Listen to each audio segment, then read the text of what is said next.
Alhamdulillahirrabbilalamin. Bismillahirrahmanirrahim. Assalamualaikum warahmatullahi wabarakatuh. Salam rahayu, salam budaya, salam kebajikan, Om Swastiastu. Mohon izin untuk para guru-guru, para mursyid di luar sana yang diperjalankan di ilmu dinul tauhid untuk meridhoi saya untuk menyampaikan, mengutarakan ilmu-ilmu dinul tauhid, ilmu sejati, ilmu kebenaran, agar saudara-saudara di luar sana juga bisa merasakan, bisa mendapatkan ketenangan juga, ketenangan, kesenangan, kedamaian tanpa kekhawatiran seperti kita juga. Ya intinya untuk menulari saja, untuk mengutarakan. Kalau Anda tidak ingin tenang, tidak ingin bebas, tidak ingin berdaulat dengan Anda, ya nggak masalah, itu kan hak Anda sendiri. Tapi saya yakin Allah juga berkehendak agar hati Anda yang terbelenggu oleh nafsu, yang selama ini penuh dengan permasalahan yang sangat pelik, tidak ada habisnya, tidak ada ujungnya, itu sama Allah akan dibimbing untuk mengenal siapa Tuhannya, mengenal siapa Allahnya secara jelas, secara laisa kamislihi syai'un, secara zatnya gimana, dan akhirnya bisa gamblang, bisa paham sebenarnya kita hidup di dunia ini tugasnya apa, gunanya apa, terus perannya apa. Perannya kita sebagai aktor apa sebagai sutradara, perannya kita sebagai dalang apa kita perannya sebagai wayang, kan gitu. Makanya ya ini saya mau mengutarakan lewat metode-metode akademisi atau metode-metode yang bisa dijelaskan dengan akal, dengan sehat, dengan akal sehat, lewat referensi dari teman-teman, dari saudara-saudara, guru-guru di guru tauhid yang lain ya. Tidak hanya saya saja langsung kayak Nabi Khidir bleng langsung dikasih ilmu laduni, ya tidak. Ya tetap belajar, bos. Tolabul ilmi faridatun ala kulli muslimin wal muslimat. Iso dalil lagi ya, bos.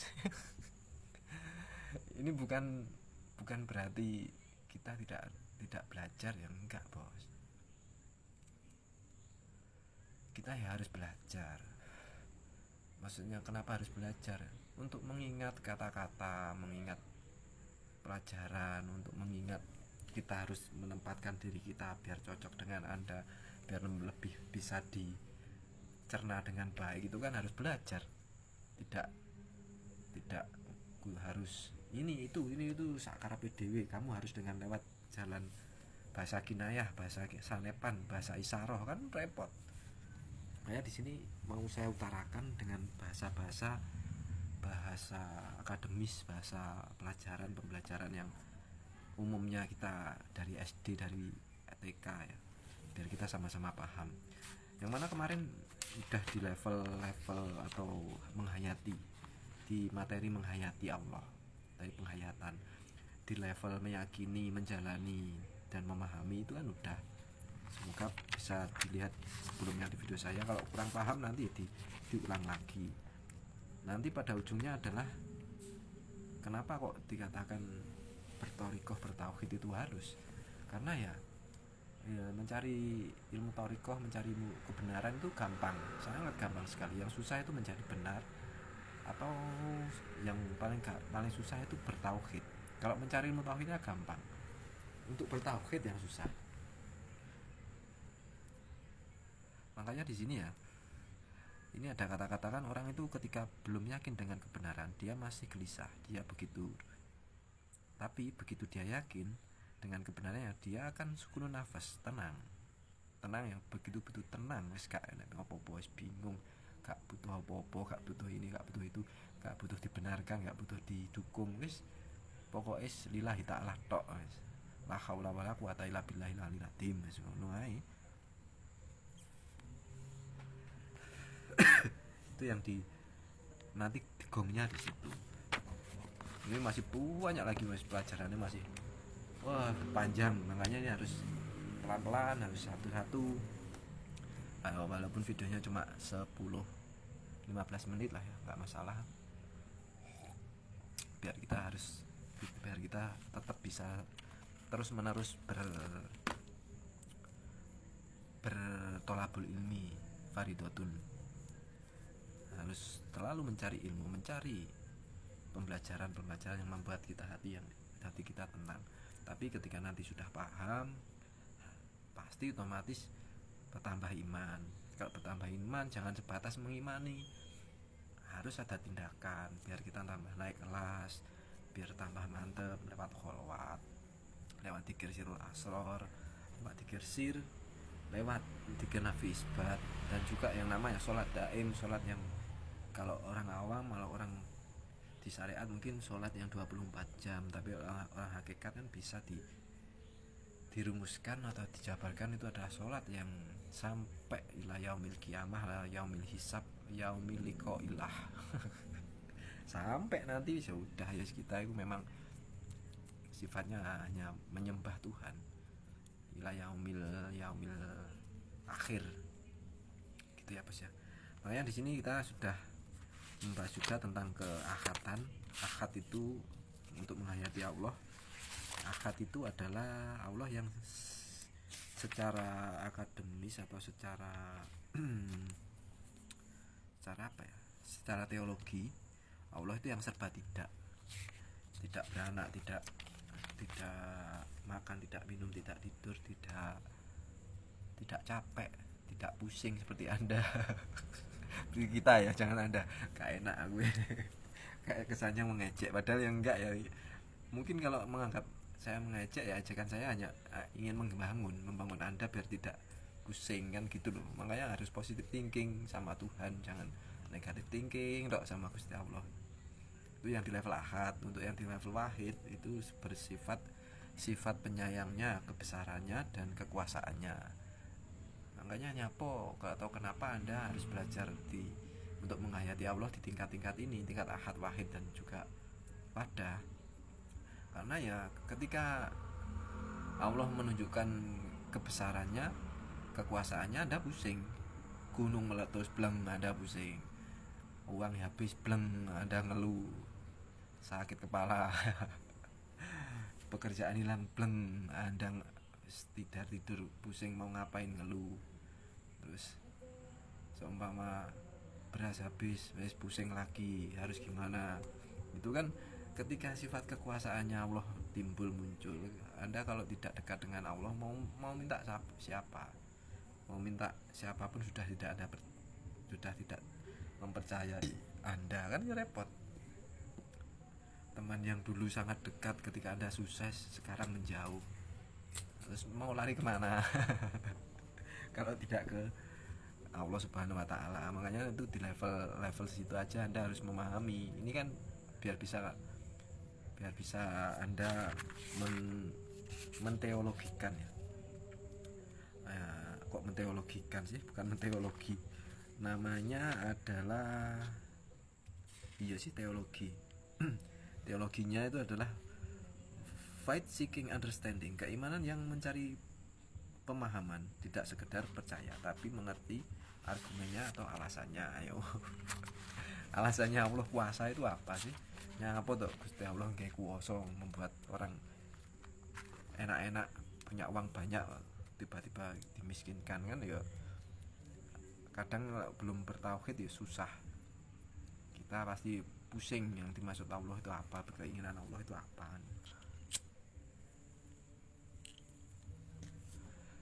Ya makanya ini di level wadah ya bos ya, saya jelaskan di level wadah. Wah ini nanti di Allah bertajali juga ya, sifat jalaliyah, jamaliyah, wayuh. Makanya kalau Allah sudah menunjukkan kejamaliyahnya ya kita senang. Kalau kejalaliyahnya Anda susah pusing. Cuman di sini kita harus mendalami ilmu tauhid ya. Kita bacakan dulu dari awal biar tidak pusing. Allah di level wahdah ini lebih dalam lagi. Kalau yang wahdah ini artinya kesatuan, sudah liqa, sudah manunggaling kaula Gusti, sudah wahdatil wujud.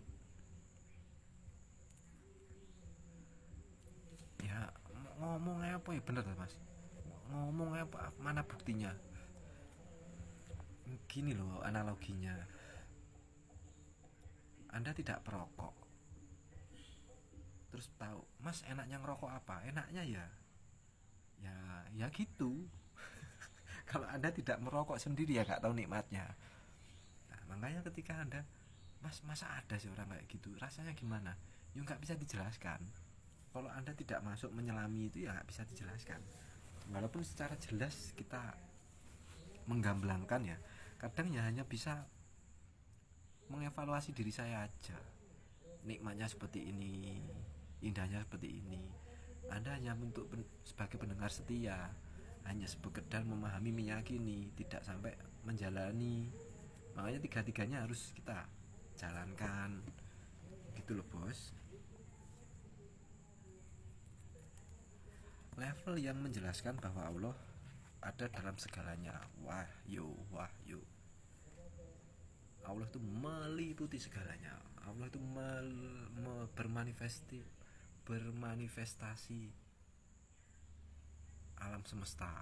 Manifestasi loh ya, biar Anda tambah wawasan.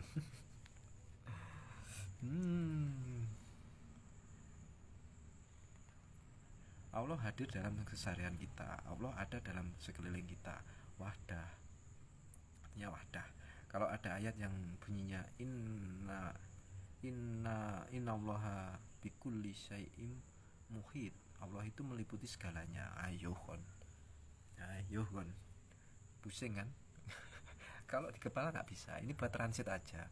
Harus di dalam hati kholwatkan, hilangkan semua keakuan, hilangkan semua duniawi ini, keduniawian ini dihilangkan.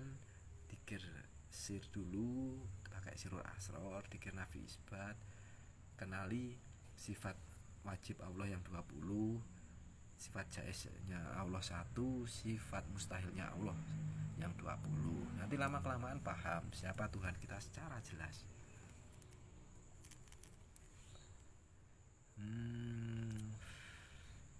Ini ya kan tadi yang Allah itu meliputi segalanya, segala sesuatu.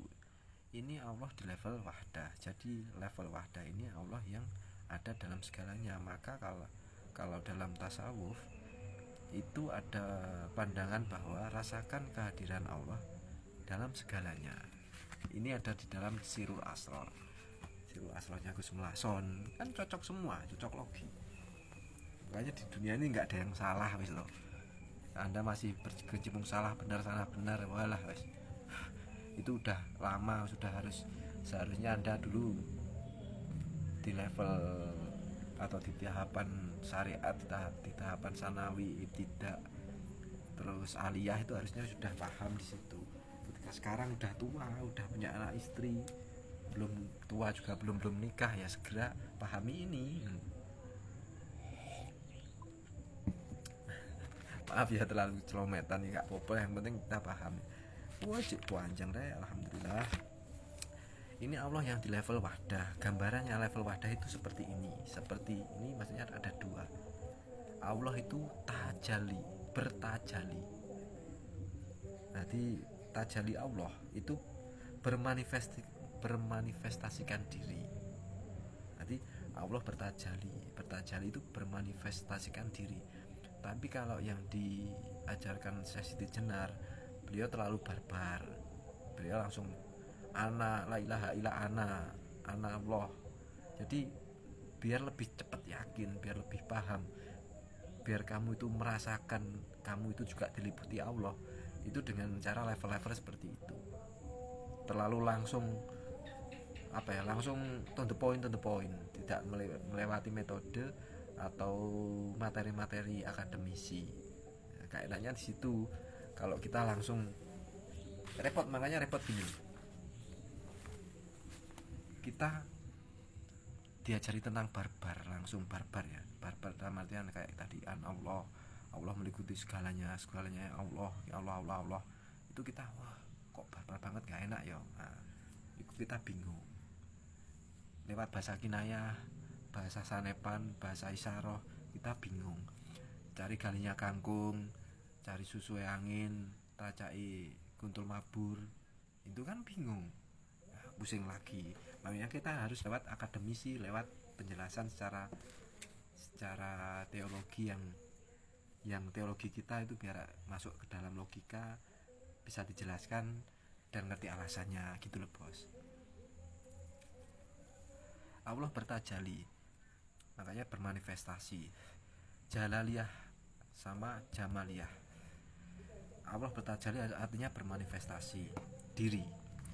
Ada dua tajalinya Allah itu, yang satu adalah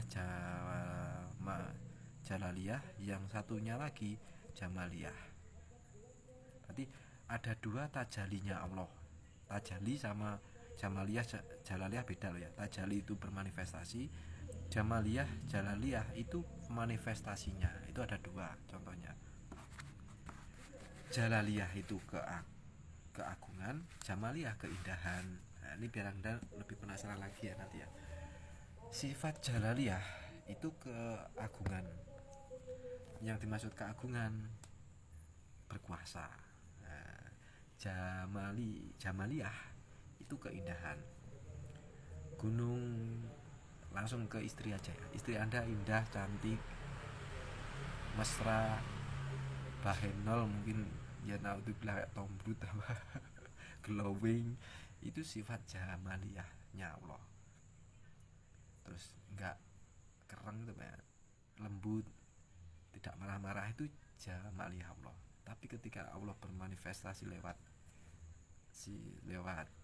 jalaliyah, lewat jalaliyahnya Allah itu, istri tambah tua, ngamuk-ngamuk, istri mungkin aut-autan, banting sana banting sini, banting piring, anak dimarahi, kita digeremengi, itu sifat jalaliyahnya Allah gitu bos. Laut indah, kita bisa mengungkapkan dengan subhanallah, ya Allah keindahannya cantik sekali. Gunung juga gitu, pemandangannya cantik, subhanallah subhanallah subhanallah, itu jamaliyah. Tapi kalau jalaliyah, gunungnya meletus jelem, Allah Akbar, ya Allah, Allah maha besar, tsunami belang, Allah Akbar, seagung itu ya Tuhan. Itu lewat mengenalinya lewat itu kalau tingkatnya wahdah ya. Tapi kalau udah bertajali, kalau kita sudah liqo, kita sudah berapa ya, bermanunggal sama Tuhan, sudut pandangnya enak banget. Kita bisa merasakan itu adalah sebuah keindahan semuanya. Itu semuanya bimbingan Allah, semuanya adalah kehendak Allah. Jadi kita hanya menjalani, menikmati. Kita aja yang matur suwun. Wassalamualaikum warahmatullahi wabarakatuh.